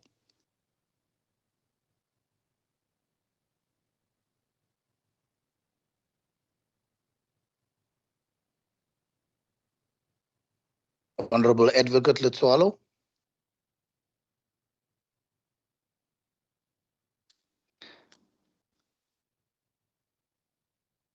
Is anybody going to ask the question on behalf of Honorable Advocate Letsoalo, or must I move on? I can move on. We'll come back. Can I take it, Chair of Chairs? Okay, oh, yeah, you may. Who's that? May I ask? It's Member Ndlovu. Okay, hey, Honorable Ndlovu, go ahead, please. Honorable Member. Thank you very much, Chair of Chairs. On behalf of Member Letsoalo, to the Executive Council for Economic Development, following the successful hosting of the Gauteng Investment Conference, in which 206 billion was pledged for the 2026 leg and 518 billion cumulatively for the 2-year run. Can the MEC answer the following? What are the timelines for the conversion of those pledges into tangible and available resources to catalyze related projects? How are those resources aimed at complementing the implementation of the new Gauteng Economic Development Plan? What are the programmatic and rollout timelines for the 30 catalytic projects and their accountability metrics to ensure timed coordination? What mechanisms or instruments will be used to guarantee that the projects enable inclusivity and ensure the targeted transformative thrust of our economy in keeping with the new model of the BEE? And lastly, what is envisaged to be the aggregate economic impact output as associated effect on the province's GDP? Thank you, Chair of Chairs. Thank you, Honorable Tulani. I appreciate. Honorable Ramakgopa, you may answer. Thank you so much. Thanks again, and thank you, Honourable Member Ndlovu, for the question. Question 1, with regards to the timelines for conversion of pledges.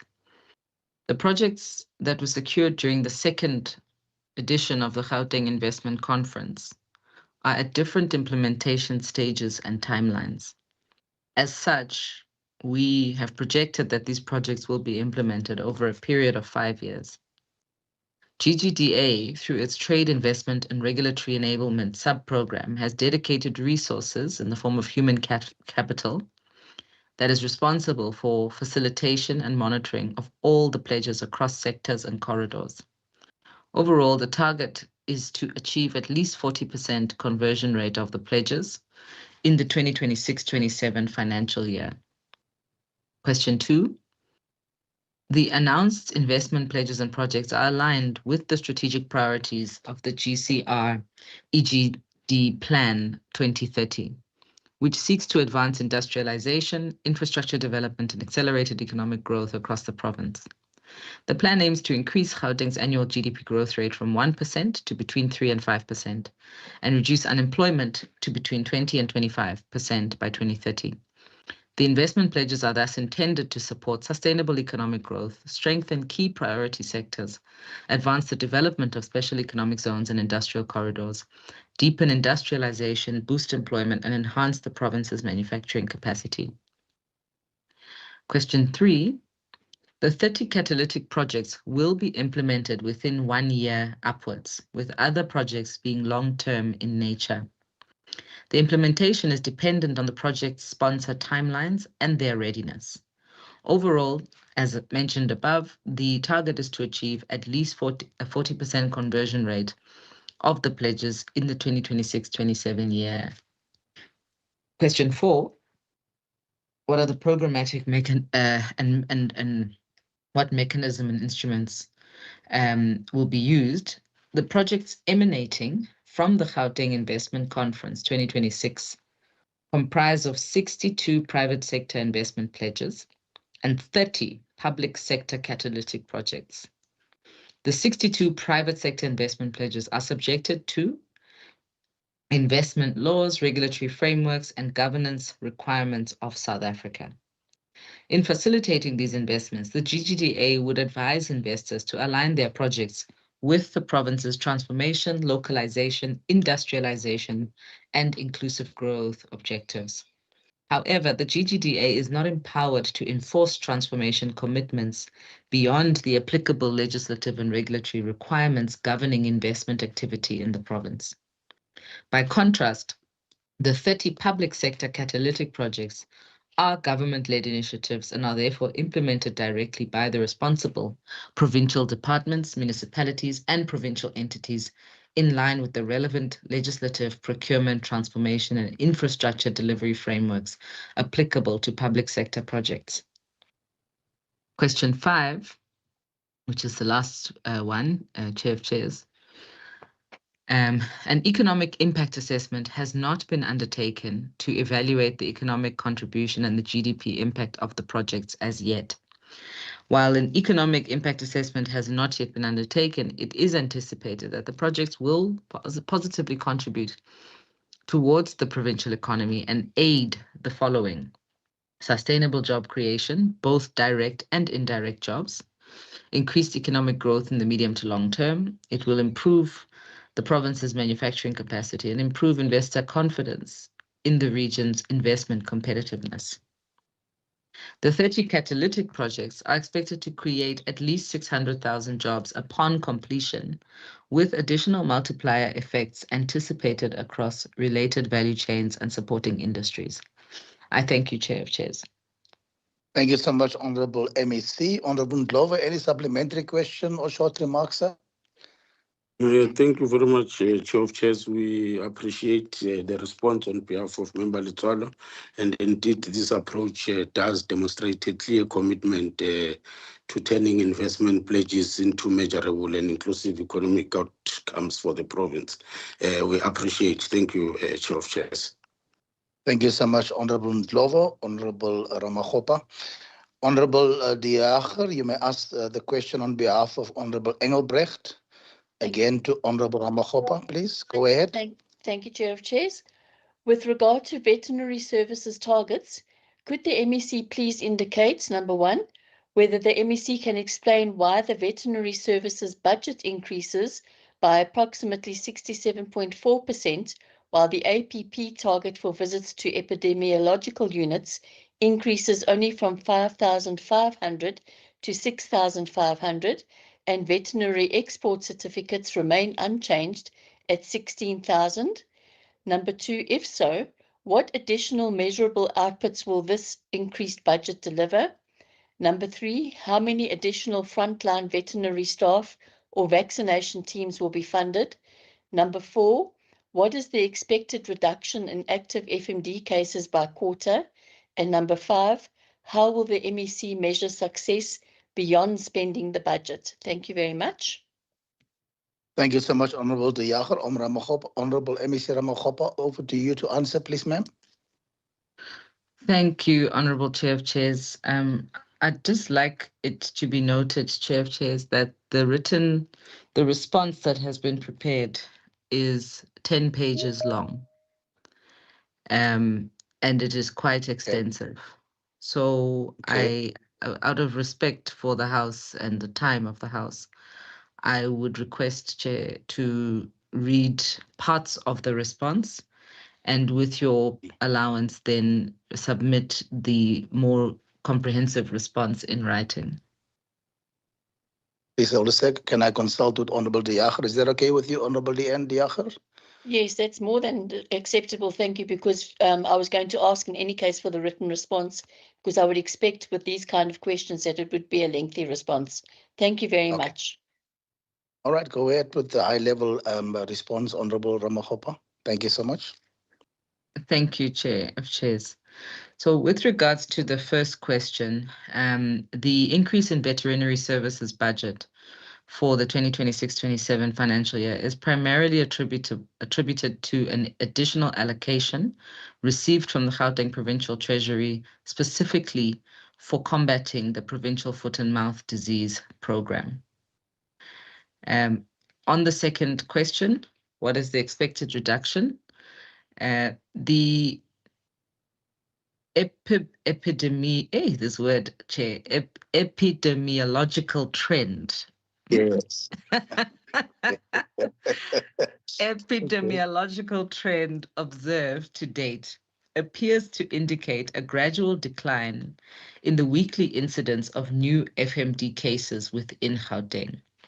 However, due to the highly dynamic and transboundary nature of the disease, it's not possible at this stage to reliably quantify or commit to a specific reduction in active cases on a quarterly basis.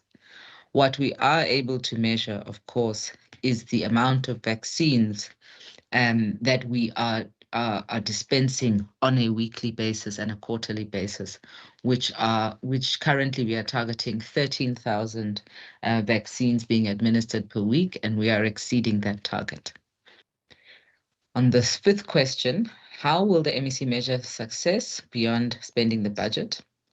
The success of the additional allocation for FMD control will not be measured solely through expenditure, but rather through the extent to which the department is able to strengthen disease containment, improve surveillance capacity, and progress towards the eradication of FMD within Gauteng. As per the national government guidelines, we are currently targeting an 80% coverage rate by the end of this year, which is the target that we would be aiming for. The question 4, what is requested is a full breakdown of the additional funding. Thank you so much for your time. Have a good day. Chair of Chairs, Honorable if we can ask people to mute. Yeah. Hold on. Yes, I'm on it. Thank you so much. Go ahead, Honorable Ramagopa. Thank you so much. Okay. The next question requests a full breakdown of the costs. There's a lot of data there, so it will be supplied in writing. However, just in terms of the categories of costs, the expenditure is split between salaries and wages, communication, rolling out a communication plan, travel and subsistence, the actual vaccines and consumable supplies required to dispense the vaccines, the transport equipment used by the by the vets as well as the animal health technicians, and other miscellaneous costs. So that will also be shared. And miscellaneous costs includes ICT, other machinery and equipment, and such costs. The next question, how much is allocated to FMD vaccines, vaccination teams? That full breakdown is given in the question above, or in the table that has been supplied above. And how many vaccine doses are currently available, used, unused, expired, or unaccounted for? Now, as at the 13th of May, GDAD had received a total of at least 518 FMD vaccine doses in support of the Provincial Disease Control Program. Sorry, 518,000, Chair. Of these, apologies, of these, approximately 244,790 doses had been administered through ongoing vaccine interventions. This leaves an estimated balance of 273,710 doses currently available for continued deployment. The department can further confirm that no vaccine doses received to date have expired, and there are currently no vaccine doses that are regarded as unaccounted for. GDAD continues to maintain, monitor, and stock control measures to ensure proper management, storage, and utilization of all vaccine stock in line with applicable veterinary and pharmaceutical protocols.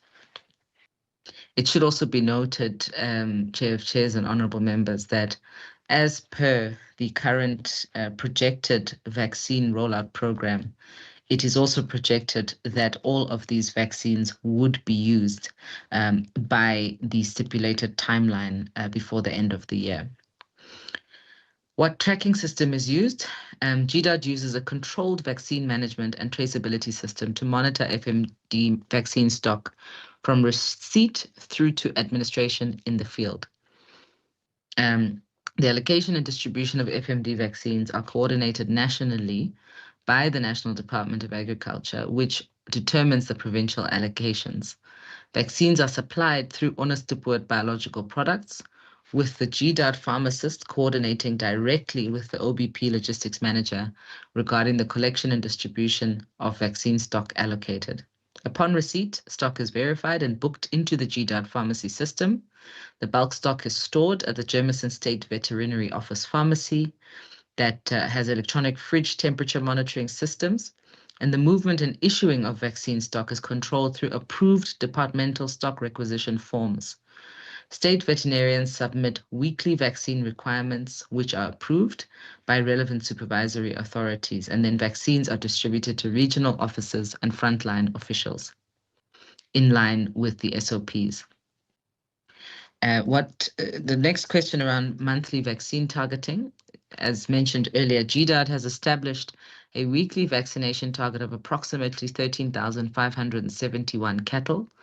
The monthly vaccination target is determined based on the number of operational weeks within a given month and Gauteng's estimated cattle population, which is approximately 475,000 animals. In order to achieve the desired herd immunity threshold of at least 80%, the department aims to vaccinate approximately 380,000 cattle across the province.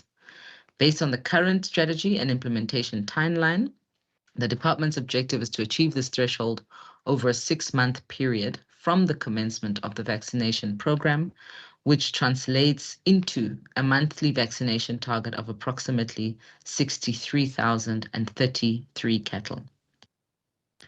The department continuously monitors vaccination progress and may adjust operational deployment and vaccination scheduling where necessary to respond to epidemiological developments and ensure the effectiveness of the FMD control program. Thank you, Chair. I will also be spending more time practicing that word so it doesn't cause us problems next time. Thank you, Chair. Thank you, Honorable Ramakgopa. Honorable Diak, any supplementary question? In fact, maybe I should. You are going to get the full answer from MEC. Is that okay with you, ma'am? Yes, thank you. And I just want to thank the MEC. She expeditiously answered 009 and 010 without me having to ask both questions. So thank you very much for that, and I'll await the written response. Thank you. Thank you so much. Yeah, I see. Thank you. So both, let's say, Afrikaans, twee voels met een klip, ja, doodgegooi. No, thank you so much, Oh, my Honorable. my apologies, Chair. I did not mean to do No, that, but it is. yeah. I'm sure the members are happy with that. Just to go back to Honorable Dlamini and Honorable Mekwe's question to Honorable MEC. MEC must they respond orally, all MECs, but also they must also respond in writing. So that response must go in writing to Honorable Mekwe. House proceedings will engage the department to get that response. Honorable Mekwe, is that okay with you, Honorable Member?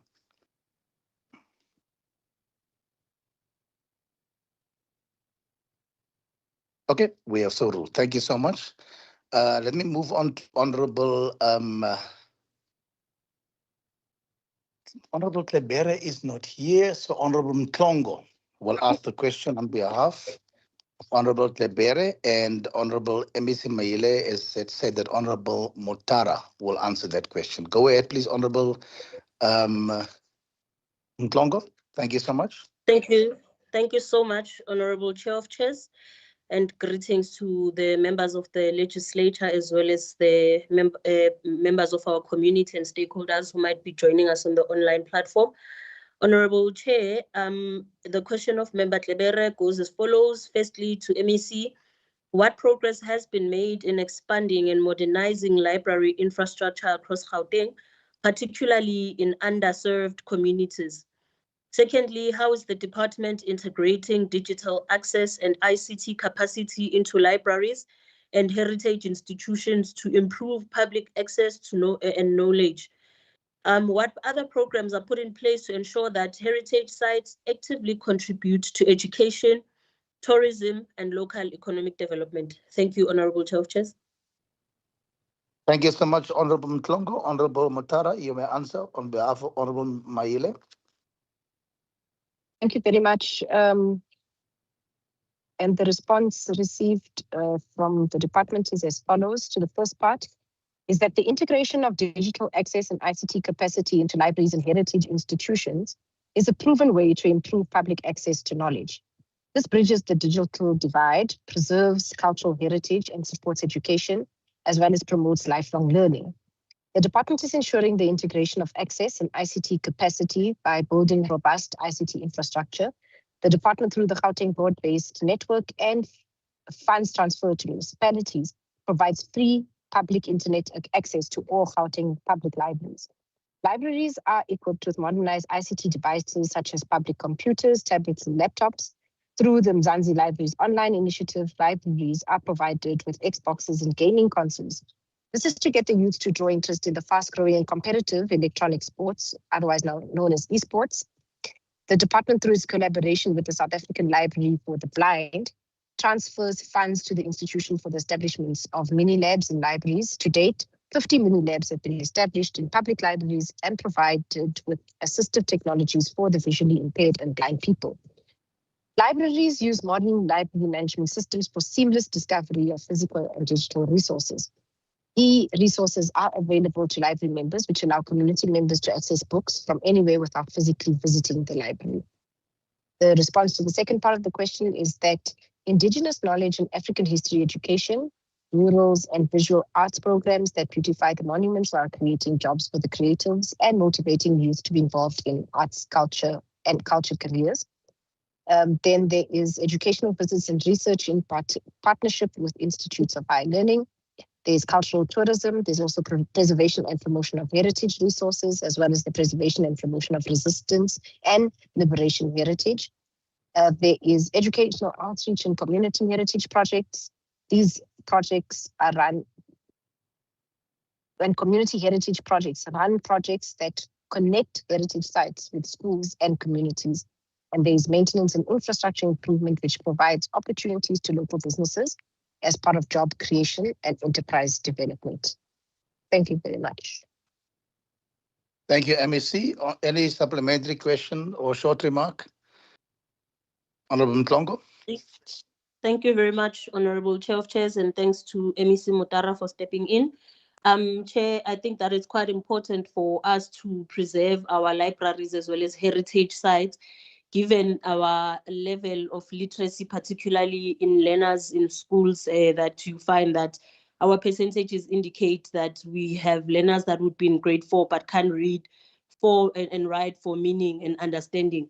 So we do think that this the importance of libraries in our communities is quite important for the overall literacy of our people.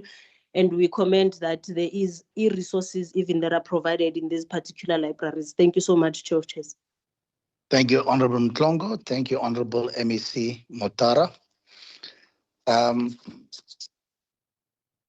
Honorable Gentile, are you going to ask the next question to Honorable MEC Mazibuko? Please go ahead on behalf of Honorable Mfikwe. Thank you so much, Chair of Committees. On behalf of Honorable Mfikwe of the African National Congress, I ask the following questions to the MEC of Health and Wellness. That in light of the confirmed findings of negligence and serious misconduct at Dr. George Mukhari Academic Hospital, if the MEC can kindly answer the following 3 questions. What disciplinary processes have been initiated in relation to the officials implicated?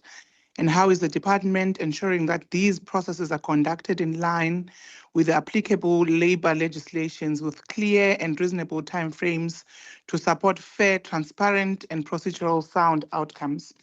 Question number 2, how is the department engaging with relevant professional councils and regulatory bodies to address ethical breaches while ensuring that that due process is upheld and that the rights of both patients and healthcare workers are protected? In the last question, what measures and support oversight mechanism is available from the department in putting in, or rather the department is putting in place to strengthen the integrity of medical record keeping while promoting accountability, transparency, and sound clinical governance across all facilities?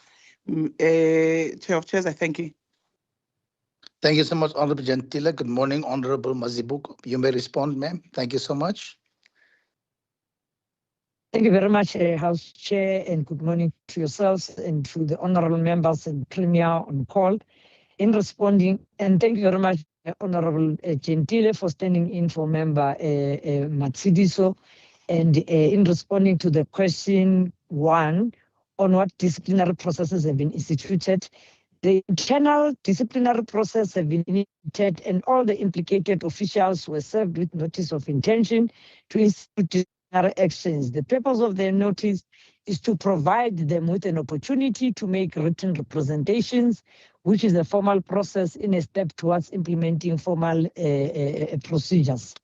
In responding to question number 2, on how is the department engaging with relevant professional councils. The hospital has reported all the highlighted professional health professionals to both the Health Profession Council and the South African Nursing Council in accordance to the recommendation by the ombudsperson. In responding to question 3, on what measures and supportive oversight mechanisms is the department putting in place to strengthen the integrity of medical record keeping while promoting accountability, while promoting transparency and sound clinical governance. The hospital has initiated an eMed, so meaning it's an electronic system where clinicians capture clinical notes, and also we have manual files that are also stored and retrieved and disposed in accordance with the applicable legislation.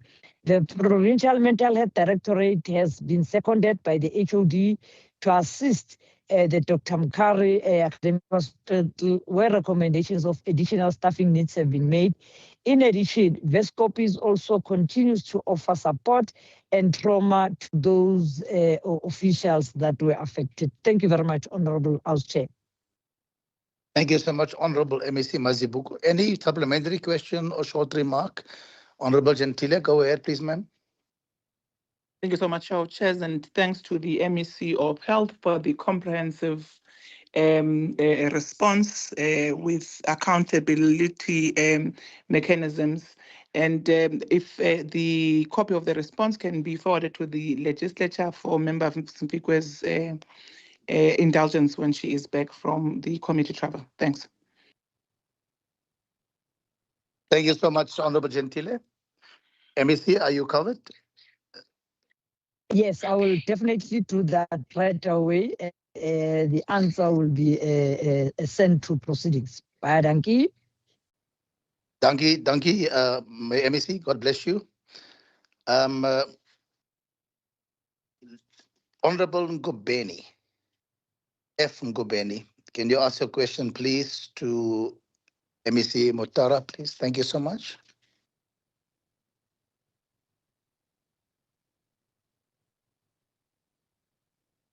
Is it Franz Ngobeni, ne? Am I correct?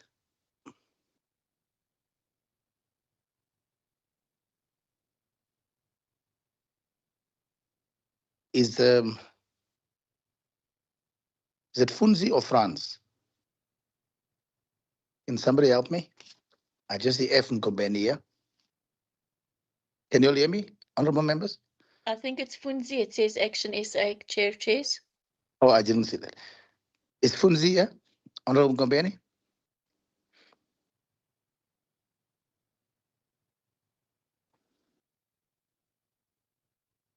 Anyone from Action SA present to guide us? This is the last question.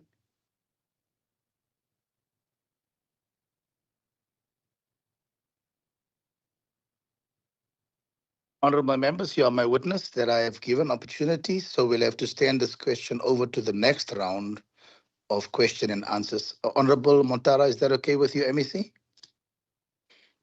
Can I not table it in the absence of the member? I think maybe that's a good idea.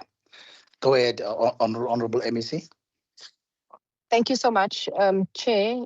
The response to the questions are as follows.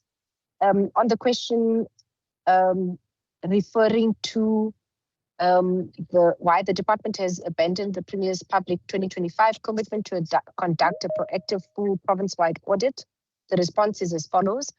Acts that are criminal in nature, such as the hijacking of houses, are reported to the relevant law enforcement agencies for investigation and appropriate action. The renting out of a house unit is often undertaken by a duly approved beneficiary. However, where any allegation of illegality is reported or brought to the attention of the department, immediate steps are taken to verify the facts and to confirm the legal status of the person or persons involved against the department's official systems and records. The department further confirms that all complaints received have been attended to and where necessary, appropriate administrative and or legal processes have been initiated in line with applicable legislation, departmental policies and established procedures. In response to the second part of the question, which asked how many formal warnings of this nature have we issued over the last 3 years and how many RDP units have been legally repossessed and successfully reallocated to rightful qualifying beneficiaries, the response is that no housing units have been reallocated to other qualifying beneficiaries, as the department has established that when such incidents are reported and the originally allocated beneficiaries are contacted for purposes of verifying the facts, additional information often emerges indicating that the beneficiary may have either rented out the unit or left the unit under the care and custody of his or her dependents. In such circumstances, the department is required to conduct a thorough verification process before any decision can be taken. The repossession of a housing unit has a far-reaching legal, administrative, and financial implication, and therefore such a decision cannot be taken without following due process. Once a unit has been allocated to an approved beneficiary, the process of transferring the property into the beneficiary's name ordinarily commences. Any decision to repossess the unit for purposes of reallocation would require the reversal of that transfer process, which may involve legal and administrative procedures. Furthermore, where a unit has been repossessed, the department would be required to ensure that the unit is assessed and quality assured before it can be reallocated to another qualifying beneficiary. This is because the department issues housing units to beneficiaries as new and unused properties. Consequently, any repossessed unit would need to undergo inspection, verification, and where necessary, remedial works before it can be considered suitable for allocation to a new beneficiary. Such remedial works would also require the availability of an appropriate budget.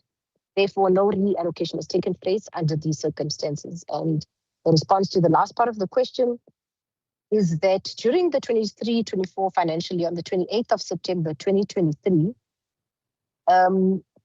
I will not mention the person's name. However, the person was found guilty of fraud relating to the illegal sale of an RDP house in the Kagiso Chief Mogale project. Following the conviction, she was sentenced to 1 year of imprisonment, of which 6 months was suspended, and she subsequently served the remaining 6 months in prison. It was further reported that the rightful owner or owners of the affected house have since regained occupation of the property. This matter therefore confirms that criminal action was successfully pursued against the perpetrator and that the effective beneficiaries were restored to occupation of their house. Thank you very much. Thank you, Honorable MEC. Much appreciated. Honorable members, we are nearing the end of our sitting. I've been reliably informed by the proceedings that the questions for oral reply from MEC Health and Wellness has been received. So we don't have to ask the MEC to respond and give explanations. So all that has been dealt with. That concludes the business of the day. The next date. Honorable Chair. Yes, Thank yes, you. Honorable. Thank How you. do Go ahead. you resolve on my question? I did resolve you, Honorable Mekwe, but let me repeat myself. I think it's important. I did say that the MECs must respond orally, and they must also do so in writing. And Honorable Dlamini, I think, must submit his answer in writing to proceedings. The House proceedings will then give you the written response. Honorable Mekwe. Thank you. Thank you, Honorable Member. So the next meeting, this concludes the business of the day. Honorable members, thank you so much for everybody's cooperation, is on the 2nd of June, 2026. The House is now adjourned. God bless everybody. Bye-bye.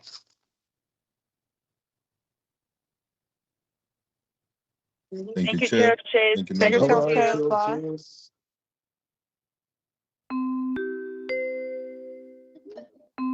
Thank you, Chair.